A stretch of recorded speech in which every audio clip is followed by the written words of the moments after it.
What are the rules when it comes to identifying as something that you're not?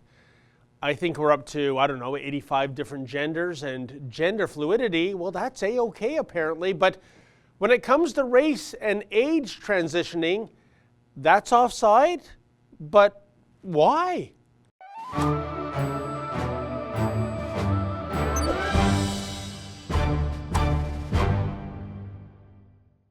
Well, you gotta love Emil Ratelband. According to a Guardian story, the 69-year-old Dutchman says he does not feel his age, so he has started a court battle to make himself legally 20 years younger on the grounds that he's being discriminated against on the Tinder dating app.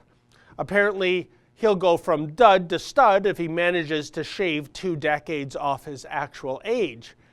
So it is that Ratelband told a court in the Netherlands that he didn't feel comfortable with his date of birth, and he compared his desire to alter his birth date to those people who identify as transgender. Oh, Pat, is that a banana in your pocket, or are you just happy to see me? No, it's a banana. Ooh, holy crying game. Anyway, Emil wants the year of his birth officially altered to read 1969 rather than 1949, which is indeed when he actually made his debut on planet Earth. He has tried to bolster his case by noting that doctors have told him his body is that of a 45-year-old man, so there. Now, for what it's worth, I hope he succeeds and sets an international precedent regarding trans ageism.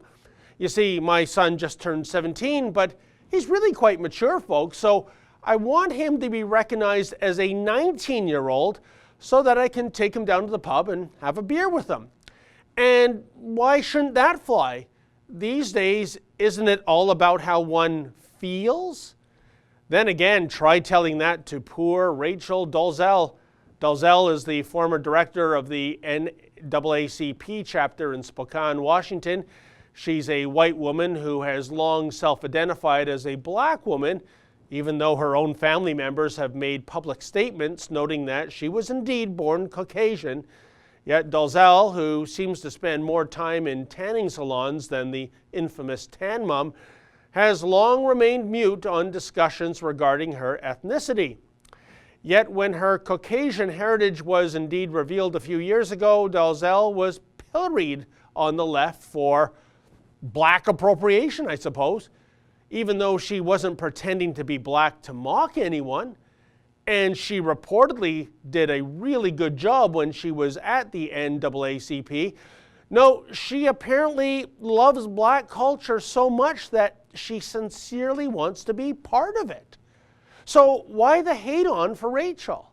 After all, around the time her scandal broke, if we can indeed call it a scandal, the progressives were falling all over themselves and hailing Bruce Jenner's bravery for transitioning into Caitlyn Jenner, thanks to Bruce taking hormones and affixing a pair of bolt-on silicone breasts to his chest and trading in his khaki slacks for a swank Dior gown. Well, presto, he had become a she, and this was supposedly an even greater achievement than winning the decathlon at the 1976 Olympics. Which brings me again to my question du jour. What is and is not okay when it comes to somebody making a lifestyle switcheroo? I mean, surely what's good for the goose is sauce for the gander, no?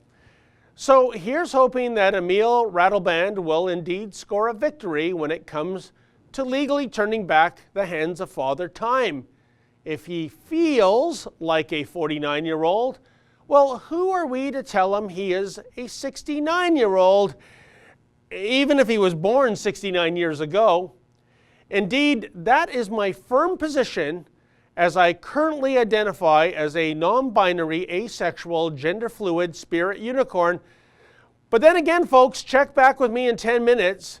That's when I'll be identifying as a Proctor Silex toaster oven. For the Rebel.media, I'm David the Menzoid Menzies. Hey folks, the Rebel has a new app. Please download that app and take the Rebel with you wherever you go.